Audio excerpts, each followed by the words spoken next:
Hola hermanos, buenos días. Dios les bendiga. Reciban un saludo ahí donde ustedes están en su casita, en sus hogares, a todos los que nos pueden ver a través de este medio. Y les invito a que podamos, ¿verdad?, poder separar, poder dedicar este tiempo para poder escuchar la palabra de Dios, lo que Dios tiene preparado para cada una de nuestras vidas, para nuestros corazones. No se distraiga, ¿verdad? Vamos a poner toda nuestra atención, todos nuestros 5 sentidos, ¿verdad? Que nada pueda distraernos. Yo le invito a que pueda usted, ¿verdad?, tomar este tiempo para bendecir y glorificar el nombre del Señor. Y bueno, sin más, ¿verdad? Entramos en materia. Vamos a escudriñar en esta mañana la palabra del Señor. Amén. Y bueno, yo le invito que ahí en casita pueda buscar en su Biblia Efesios capítulo 5, versículo 15 al 16, vamos a leerlo. Y dice así la palabra del Señor: mirad pues con diligencia cómo andéis, no como necios, sino como sabios, aprovechando bien el tiempo, porque los días son malos. Nuevamente le leo el versículo 16, aprovechando bien el tiempo, porque los días son malos. Este versículo, hermanos, tiene 2 cosas importantes porque estamos viviendo esas 2 cosas en la actualidad, en estos días, en estos tiempos. Y la primera es que ahora tenemos tiempo, y esa es la verdad. Tenemos mucho tiempo, ¿verdad? Aquellos que se quejaban y que querían más tiempo, bueno, pues ahora tenemos, ¿verdad? Usted y yo estamos en casita y tenemos mucho tiempo, esa es la verdad. Y lo segundo, ¿verdad?, que nos dice este versículo es que los días pues son malos, ¿sí? La situación que estamos viviendo hoy en día, hermanos, pues no es muy agradable. Todo lo que estamos pasando y viendo a nuestro alrededor se puede concretar y se puede resumir en lo que dice, ¿verdad?, este versículo, en que los días son malos, ¿verdad?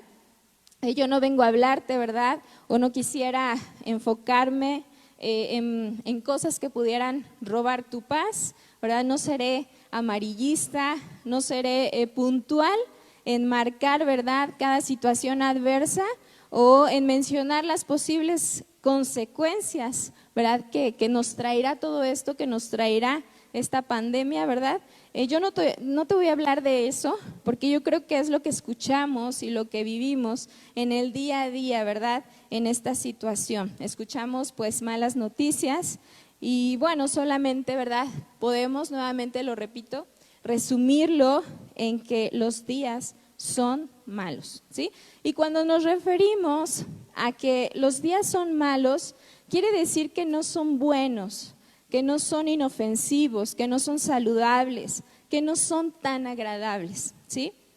Cuando hablamos, ¿verdad?, acerca de los días malos, un día malo es un día de adversidad, un día de aflicción, de angustia, de dolor, de calamidad, de miseria, donde padecemos, donde sufrimos, donde hay tribulación en nuestras vidas, ¿sí? Eso es estar en tiempos, ¿verdad?, en días malos.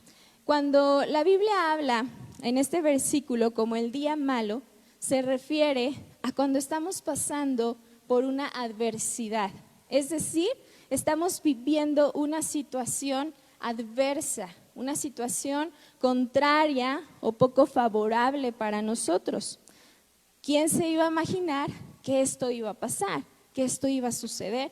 ¿Cómo nos íbamos a imaginar? Yo creo que nadie, ¿verdad?, nos imaginábamos cómo viviríamos, por ejemplo, ¿verdad?, la Semana Santa.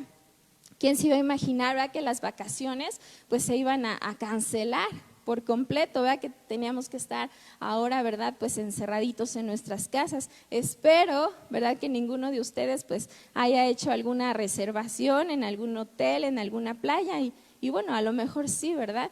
Y precisamente a estas cosas es a las que llamamos, ¿verdad?, contrarias, adversas. Son cosas, hermanos, que simplemente no imaginábamos, que simplemente no deseábamos y no quisiéramos pues estar pasando. A esto nos referimos, ¿verdad?, con adversidad, ¿sí? Un día malo es un día de aflicción, donde nuestro corazón se aflige, es decir, donde tenemos un profundo sentimiento de tristeza, de dolor, de sufrimiento, ¿sí? Estamos viviendo días de angustia, donde la gente está experimentando, ¿verdad?, preocupación, desesperación, donde se pregunta, pues, ¿qué va a pasar? ¿Qué va a suceder? ¿Qué vamos a hacer? ¿Verdad? Esa, pues, es la realidad hoy en día en muchos hogares, en muchas familias, ¿verdad? Vemos, por ejemplo, el padre de familia, pues, no hay trabajo, ¿verdad? Lo mandan a descansar a casita, ¿verdad? Y pues de esa manera no hay ingresos, no hay recursos. Y esa es la verdad, ¿no? No hay esa provisión. Hay familias, ¿verdad?, promedio que, por ejemplo, se dedicaban, ¿verdad?, al negocio y pues que ahora no se pueden, ¿verdad?, no pueden seguir trabajando, no pueden hacer pues sus actividades, ¿no? Y pues todo esto, ¿verdad?, trae angustia, temor, preocupación, incertidumbre.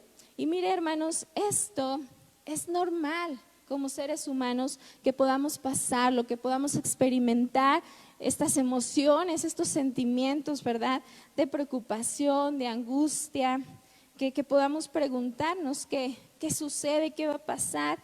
Y mire, pero, ¿verdad?, yo quiero que usted, si está ahí en casita con los suyos y tiene a alguien, ¿verdad?, a su lado, le diga, pero, ¿verdad?, la gran bendición y la grande diferencia debe ser, hermanos, en nosotros como hijos de Dios, si verdaderamente Cristo está en nuestra vida, Cristo está en nuestro corazón, aunque pasemos, aunque experimentemos este tipo de sentimientos, al final nuestra fe es la que nos va a llevar a entender que Dios está con nosotros y que Él nunca nos va a dejar. Él es nuestra ayuda, Él es nuestro proveedor, Él, ¿verdad?, dice la palabra, es nuestro pronto auxilio en las tribulaciones. Él nos va a ayudar, nunca, escúcheme bien, nunca nos va a abandonar. Él es nuestra esperanza, Él es nuestra paz. Amén. Y mire, ¿qué debemos hacer una vez que experimentamos y tenemos este tipo de sentimientos, de emociones? Bueno, ¿qué debo hacer? ¿Sí? Para que pueda yo confiar en Dios a través de estos tiempos complicados. Lo primero, hermanos, es que tenemos que entregar nuestro corazón a Dios. Tenemos que entregarle el todo de nuestra vida. Tenemos que entregarle todo nuestro corazón, pero me refiero a completamente, no solamente una parte, sino que podamos entregarle todo nuestro corazón completo, entero, para que Él, ¿verdad?, sea tomando control de todo lo que sucede en nuestra vida, en nuestro corazón. Debemos entregarle a Él nuestras preocupaciones, nuestras angustias, nuestros temores, nuestras ansiedades, todo aquel sentimiento o pensamiento que nos robe esa paz que solamente Él puede darnos. En Primera de Pedro, capítulo 5, versículo 7, dice lo siguiente en la palabra del Señor. Primera de Pedro, capítulo 5, versículo 7. Echando toda vuestra ansiedad sobre Él, porque Él tiene cuidado de vosotros. Pero fíjese, dice ahí, ¿verdad?, echando toda vuestra ansiedad. Y ansiedad es preocupación y miedo intensos, excesivos y continuos ante alguna situación. Inclusive cuando hay ansiedad, hermanos, podemos experimentar taquicardia, respiración agitada, sudoración, sensación de cansancio. Entonces cuando aquí, ¿verdad?, la palabra del Señor nos dice, echando toda vuestra ansiedad sobre Él, porque Él tiene cuidado de vosotros, es echa, ¿verdad?, sobre el Señor, entrégale toda preocupación, todo miedo excesivo que pueda haber en tu corazón. También Salmos capítulo 55 versículo 22 dice, echa sobre Jehová tu carga y Él te sustentará, no dejará para siempre caído al justo. Segunda de Corintios capítulo 10 versículo 5 dice, llevando cautivo todo pensamiento a la obediencia a Cristo. Entonces, hermanos, debemos entregar nuestro corazón al Señor y tenemos que entregar, ¿verdad?, viendo aquí segunda de Corintios, nuestros pensamientos, dice aquí, a la obediencia a Cristo. Y esto es muy importante, hermanos, el poder entregar nuestros pensamientos, porque, ¿sabes? Ahí es donde el enemigo comienza a atacarnos, comienza a lanzar esos dardos de fuego.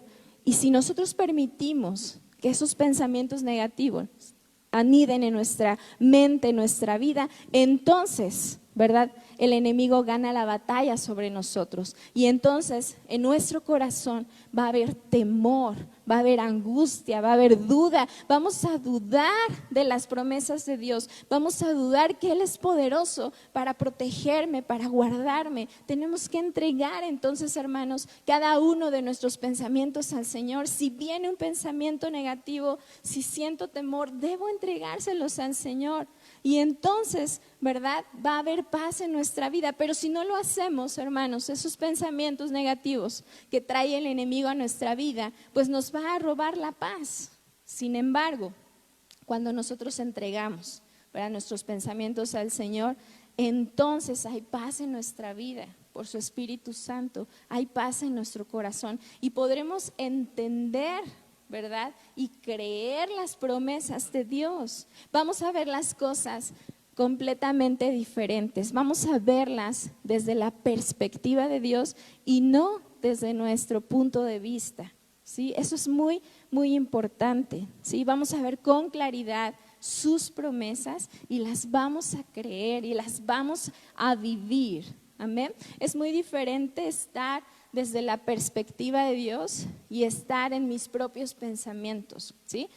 Si nosotros, ¿verdad?, como humanos aquí sobre la tierra, vemos a las personas, vemos a las situaciones, pues vemos solamente la realidad de las cosas. Si tú ves a una persona y sobre todo, ¿no?, si es más alto, decimos, ay, está muy grande, está muy alto, vemos las cosas, ¿verdad?, en la realidad. Pero si, por ejemplo, ¿verdad?, tú te subes a un avión, a un helicóptero, a un globo, ¿verdad?, y tú volteas hacia abajo a poder mirar a las personas, a los carros, a las casas, ¿cómo las vemos? Vemos, ¿verdad?, a las personas como un puntito, ahí están, ¿sí? Pero las vemos pequeñas, ya no las vemos, ¿verdad?, tan grandes. Y mire, así es cuando nosotros, ¿verdad?, buscamos la presencia de Dios y cuando estamos en Él, cuando estamos en su perspectiva, vemos, ¿verdad?, los problemas, las situaciones, lo vemos desde el nivel de Dios, lo vemos desde la perspectiva de Dios y vemos que están ahí las situaciones y vemos que están ahí los problemas, pero junto a Él, hermanos, vemos que son pequeños, que Él es más grande, que Él es más poderoso. Vemos realmente, hermanos, que Él, ¿verdad?, es tan grande para poder guardar nuestra vida. Otra cosa que podemos hacer, hermanos, cuando esos sentimientos quieren penetrar en nuestro corazón, yo te digo, no dejes de mirar al Señor. Pon tus ojos en Jesús, como dice la palabra de Dios, el autor y consumador de la fe. Así lo dice Hebreos 12:2. Puestos los ojos en Jesús, el autor y consumador de la fe. Hay que mirar al Señor. A veces volteamos a ver la situación, en las circunstancias, y esto trae pánico y trae temor a nuestra vida. No permitas que la situación adversa que te rodea se escuche más que la voz de Dios en tu corazón. Pedro andaba sobre las aguas para ir a Jesús, pero volteó a ver, ¿verdad? Y al ver el fuerte viento, ¿verdad?, y el mar, tuvo miedo y entonces comenzó a hundirse. Cuando dejo de mirar a Jesús y comienzo a ver, ¿verdad?, las situaciones adversas, entonces mi corazón comienza a tener miedo y me empiezo a hundir, ¿sí? Por eso es importante, pon tu mirada en Jesús. No dejemos de ver a Jesús. No veas lo que hay a tu alrededor. Mira a Jesús. Él es tan poderoso para hacernos andar sobre el mar, sobre la tempestad y guardarnos sin que nos pase cosa alguna, ¿sí? Volviendo, ¿verdad?, a nuestro versículo base, Efesios 5:16, dice nuevamente, aprovechando bien el tiempo, porque los días son malos. Entonces nos queda claro que estamos viviendo días malos, días complicados, Pero, hermanos, ¿verdad? De nuevo dile ahí a tu compañero, ¿verdad? A tu hijo, a tu esposo, pero la buena noticia es que Dios, a través de su palabra, nos da instrucciones y nos indica cómo debemos vivir, cómo debemos conducirnos en estos días complicados en nuestra vida, ¿sí? El contexto de este versículo 16 nos habla, ¿verdad? Todo este capítulo 5 de Efesios habla de andar como hijos de luz. Es decir, tenemos que caminar, hermanos, en medio de esos días malos como verdaderos cristianos, como verdaderos hijos de Dios, ¿sí?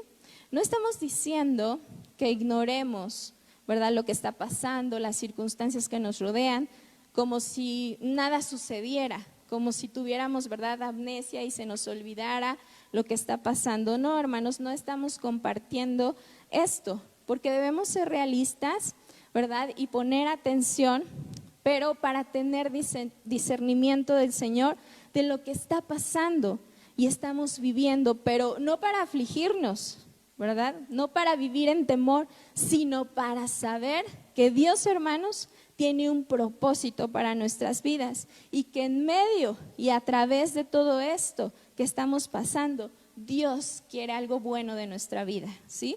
Yo debo entender qué es lo que Dios desea de mí, lo que Él desea enseñarme en esta prueba y lo que espera, fíjese bien, escuche bien, y lo que espera que yo haga. Sí, en medio de estos tiempos, ¿verdad?, de estos días malos, Dios tiene un propósito en tu vida y en mi vida y Él quiere que hagas algo. Él no quiere que estés, ¿verdad?, sin hacer nada. No, Dios tiene un propósito y quiere que hagamos y cumplamos su perfecta voluntad. A través de la historia de la Biblia, podemos darnos cuenta que se vivieron tiempos difíciles, tiempos complicados. Fíjese, no solamente nosotros estamos pasando por adversidades, ¿sí? A veces pensamos, ¿verdad?, que solamente nos sucede a nosotros y no es así. La iglesia atravesó por muchas situaciones complicadas donde los días eran malos. Si vemos, ¿verdad?, si leemos la Biblia, la palabra de Dios, los grandes hombres de la fe, ¿verdad?, pasaron por sufrimientos, por tribulaciones y muchas cosas. Entonces, no siempre tuvieron, ¿verdad?, días tan buenos, tan agradables, pero hermanos, siempre, siempre Dios les enseñó que a través de esas pruebas, que a través de esas aflicciones, había un propósito para sus vidas, había un fruto, había algo bueno de Dios para cada uno de ellos, ¿sí? Y esto es lo que debemos, hermanos, entender ahora en nuestra vida, que a través de estos tiempos malos y complicados, Dios tiene un propósito eterno en cada uno de nosotros, ¿sí? Quisiera, ¿verdad?, poder mencionar y que viéramos, ¿verdad?, un poquito acerca de la historia, ¿verdad?, de Esther, ese libro tan precioso, ese libro hermoso de Esther. Sin duda alguna, ¿verdad?, usted lo ha leído, lo ha escuchado. Si no es así, pues le invito, ¿verdad?, a que pueda usted estudiarlo. Es un libro muy hermoso en el cual, pues Dios, a través de su palabra, nos muestra y nos enseña, pues muchas cosas hermosas, ¿sí? Y bueno, hablando un poquito, ¿verdad?, resumiendo lo que sucede, ¿verdad?, y lo que pasa en el libro de Esther, ¿verdad?, ahí nos narra y nos cuenta que el pueblo judío, ¿verdad?, vivía bajo el imperio persa, eran gobernados por el rey Asuero. Y bueno, tiempo antes, ¿verdad?, habían sido llevados cautivos a Babilonia. El pueblo de Israel había caído en pecado, se había olvidado de Dios y por eso Dios los entregó a sus enemigos y fueron, ¿verdad?, cautivos, fueron llevados, ¿verdad?, a Babilonia, y por eso es que empieza, ¿verdad?, esta historia de esta manera, y es por eso, ¿verdad?, que los judíos estaban en ese lugar.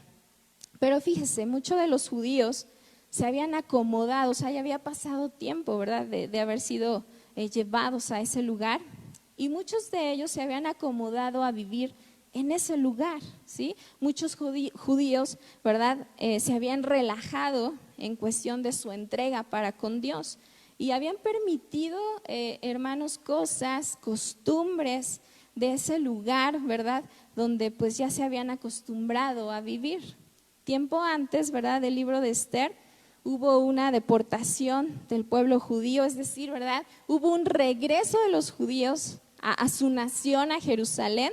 Ellos, ¿verdad?, tuvieron la oportunidad, tuvieron el permiso de poder regresar a su lugar, a sus casas, a su nación, que era Jerusalén, ¿verdad? Y bueno, este regreso, ¿verdad?, fue dirigido por Zorobabel. Pero fíjese, lo que impacta y lo que a lo mejor no podemos comprender es que la mayoría de los judíos no quiso regresar. Se quedó ahí en Babilonia. Prefirió, ¿verdad?, poder vivir ahí en lo que es Media y Persia, ¿sí?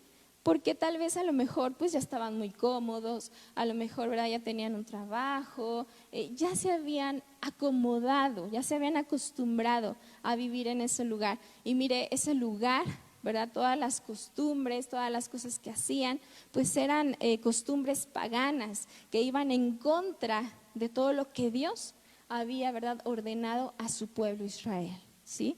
Y de esa manera vivían. O sea, ya se habían acostumbrado, ya era su lugar, ¿verdad? Ya se habían relajado, ya no vivían una vida, ¿verdad?, la mayoría de ellos en santidad, en agrado para con Dios. Pero entonces, y déjenme, ¿verdad?, recalcar como que esta palabra, entonces se da un edicto en contra de todos los judíos, ¿verdad? Todo judío iba a ser exterminado, moriría sin excepción alguna, ¿sí? Vamos a leer lo que decía este edicto. Esther capítulo 3, versículo 13. Esther capítulo 3, verso 13. Gloria a Dios. Y dice así la palabra del Señor. Esther 3:13.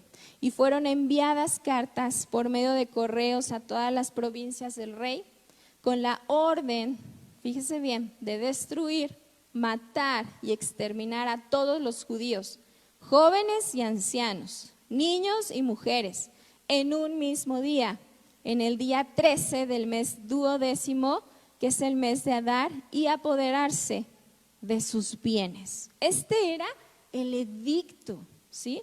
Yo le pregunto a usted, ¿era algo bueno? Para nada. Sin duda alguna, hermanos, fueron días malos, muy malos para los judíos. Yo le pregunto, ¿hubo angustia en el corazón? Claro que sí. Imagínese escuchar este tipo de noticias. Fueron días angustiantes. Imagínese usted, ¿verdad? Yo quiero que usted pueda concentrarse bien y que usted, hermanos, podamos imaginar si nosotros hubiéramos estado en ese lugar, si viviéramos en ese lugar y dijeran, ¿verdad? Bueno, van a ser exterminados todos los cristianos, ¿verdad? Todos van a morir, grandes, chicos, niños, mujeres. Óigame, dígame si no, nuestro corazón, ¿verdad?, se afligiría. Eran tiempos difíciles para ellos, ¿sí? Quiero leerle también Esther capítulo 3, versículo 15. Esther capítulo 3, versículo 15. Y salieron los correos prontamente por mandato del rey, y el edicto fue dado en Susa, capital del reino. Y el rey y Amán se sentaron a beber, pero la ciudad de Susa estaba conmovida. Y conmover es perturbar, inquietar, alterar, mover fuertemente con eficacia, ¿sí? Fíjese nada más, después de esta noticia tan desagradable, tan adversa, algunos pues estaban como si nada, ¿verdad? Muy insensibles. El rey Amán dice que estaban bebiendo, pero toda la ciudad, ¿verdad?, la ciudad de Susa estaba conmovida. Estaba perturbada, había inquietud, se alteraron, pero me llama muchísimo la atención esta definición que dice mover fuertemente, ¿sí? Hermanos, esta ciudad y todos los judíos que vivían en esa ciudad fueron movidos, fueron sacudidos en medio de esta noticia. Dios deseaba que a través de esto malo de esta situación adversa, su pueblo fuera movido, fuera sacudido y despertara, reaccionara, se levantara de su comodidad, de su confort y volteara a ver a Dios, ¿sí? Volviera a Él y pudiera recordar y pudiera reconocer que solamente Él podía salvarles, que Él era su ayuda, su libertador, su sustento, el gran yo soy, quien había dado libertad a ellos, ¿sí?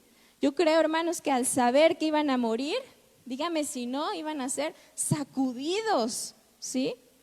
A través de esto, de esta situación complicada, pudo haber arrepentimiento. Hubo un clamor tal al Señor que pudieron reconocer sus faltas, pudieron reconocer que se habían olvidado de Dios, pudieron reconocer, ¿verdad?, su alejamiento, su enfriamiento hacia Dios, porque dice, ¿verdad?, que clamaron, ¿sí? Oraron, ayunaron, hubo una humillación, se humillaron ante Dios y pudieron reconocer y volver a Él, al único que podía salvarles en medio de esa situación complicada. Hubo una sacudida, hubo un despertar, hubo un avivamiento, ¿sí? Hermanos, esto es lo que Dios desea en cada una de nuestras vidas. Y fíjese, lo vemos personalmente, ¿verdad?, también en la vida de Esther. Ella misma tuvo que ser sacudida, tuvo que ser movida de su comodidad, de su confort, porque ella tuvo que ser valiente, tuvo que tener fe, tuvo que dejar a un lado el temor, ¿sí?, el miedo, y tuvo que creer y tener fe y confianza para poder ir al rey y poder interceder, por su pueblo. Y quiero que lo leamos, por favor, ahí en Esther, capítulo 4, versículo 13 al 16. Esther, capítulo 4, versículo 13 al 16. Dice así: entonces dijo Mardoqueo que respondiesen a Esther: no pienses que escaparás en la casa del rey más que cualquier otro judío, porque si callas absolutamente en este tiempo, respiro y liberación vendrá de alguna otra parte para los judíos, mas tú y la casa de tu padre pereceréis. Y quién sabe si para esta hora has llegado al reino. Y Esther dijo que respondiesen a Mardoqueo: ve y reúne a todos los judíos que se hallan en Susa, y ayunad por mí, y no comáis ni bebáis en 3 días, noche y día. Yo también con mis doncellas ayunaré igualmente, y entonces entraré a ver al rey, aunque no sea conforme a la ley, y si perezco, que perezca. ¿Sí? Primero, ¿verdad?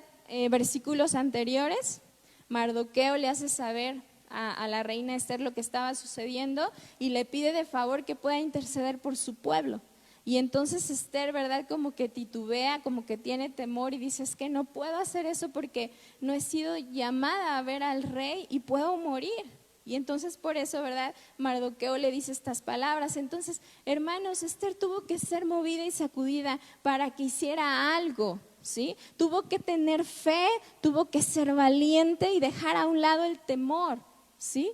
Y ahora es lo que el Señor quiere para nuestras vidas, para nuestro corazón. Tuvo que actuar, tuvo que interceder por su pueblo. Y después, ¿verdad?, si seguimos la lectura, podemos darnos cuenta que ella se acercó al rey, ¿verdad? Y el rey le otorgó misericordia, extendió su cetro, ¿verdad? Y ella, ¿verdad?, pues no fue muerta. Pudo hablar, ¿verdad?, a favor de su pueblo, ¿sí? Pero ¿se dan cuenta lo que Dios hace?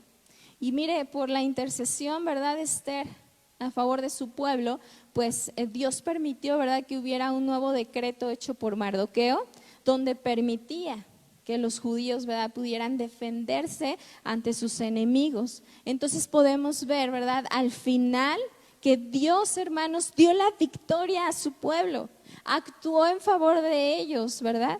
Dios, ¿verdad?, mostró su grande amor, su misericordia, su protección a su pueblo, ¿sí?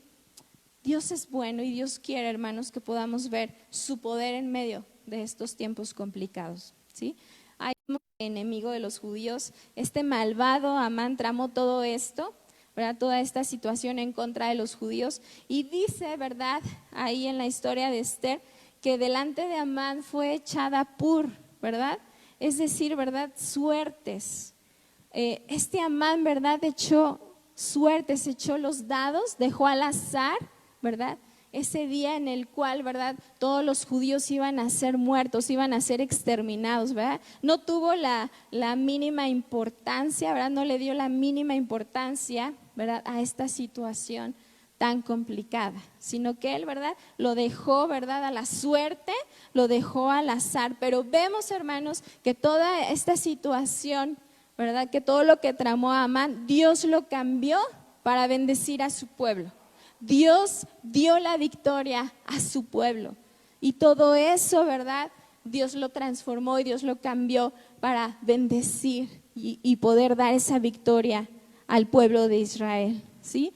Ahí podemos darnos cuenta, y Dios, hermanos, nos enseña que como hijos de Dios, que aquellos que confiamos en Dios, ya nuestra vida no depende de la suerte, del azar, ¿verdad? De las coincidencias, no. Así ya no nos movemos, hermanos. Ahora nosotros como hijos de Dios y aquellos que confiamos en Dios sabemos que todo sucede con un plan perfecto, con un propósito eterno de parte de Dios para nuestras vidas. Y su palabra dice que todas las cosas nos ayudan para bien, aún las que parezcan malas, si confiamos en Él. ¿Cómo comprobaríamos su poder, su amor, su provisión, su fidelidad, sino a través de las adversidades? ¿Cómo conoceríamos más a Dios como nuestro Padre, sino a través de las pruebas?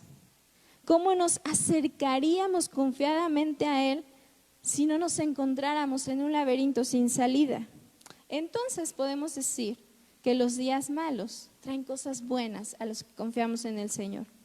Los días malos, ¿verdad? Y nosotros decidimos, pueden hundir nuestras vidas al grado de ahogarnos en el temor, la duda, la incertidumbre, o podemos, ¿verdad?, aprender y entender que Dios tiene un propósito en medio de esa situación, ¿sí? Hermanos, este tiempo es un tiempo en el cual nos dice Dios: aprovecha bien el tiempo porque los días son malos, ¿sí? Aprovechar el tiempo es utilizar, ¿verdad?, una cosa de forma que se obtenga el máximo provecho posible de ella. Aprovechar es utilizar cierta circunstancia para obtener provecho, conseguir algo bueno, algo benéfico, ¿sí?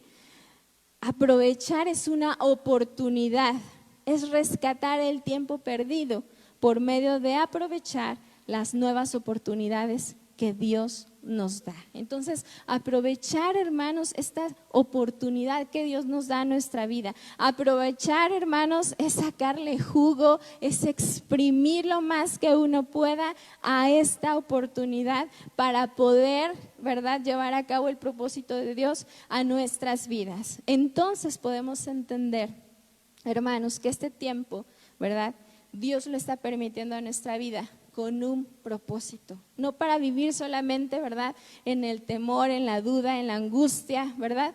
No des cabida en este tiempo a la ociosidad, a la pereza, al temor, a la depresión, a la tristeza. No te dejes, no te abandones, ¿verdad? No, hermanos, este tiempo es para levantarnos, es para buscar a Dios, es para volver a Él. Este tiempo Dios quiere sanar nuestro corazón. Dios quiere que podamos perdonar. Antes de esta cuarentena, ¿cómo nos encontrábamos? ¿Cómo estaba tu corazón?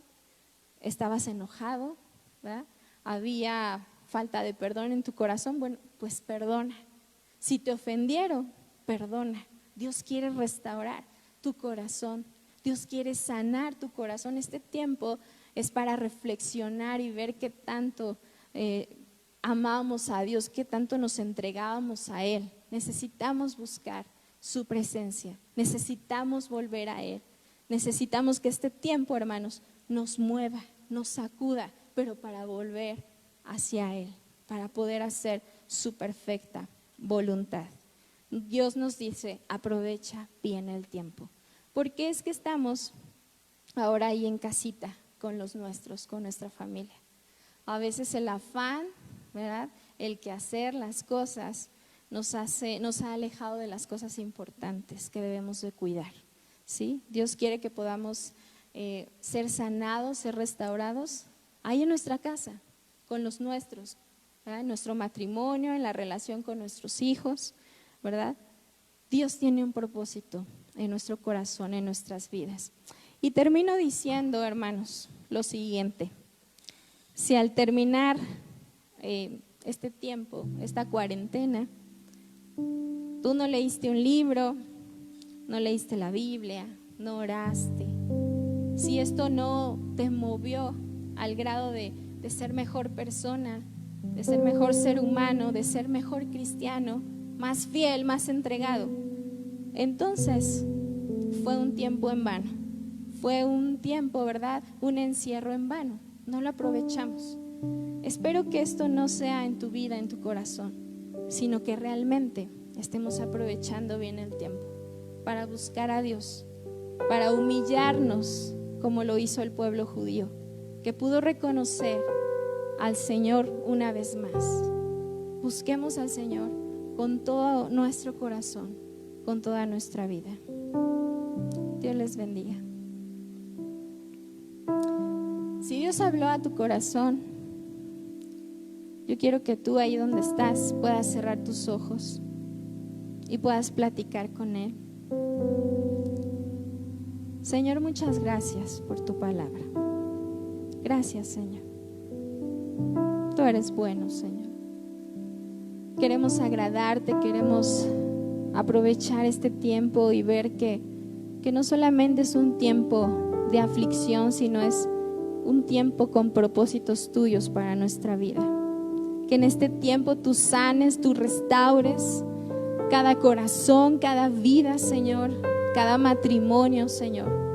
Que tú sanes a tu iglesia y tú nos levantes y traigas, Señor, un avivamiento a nuestro corazón. Gracias, Padre, en el nombre de Jesús. Amén.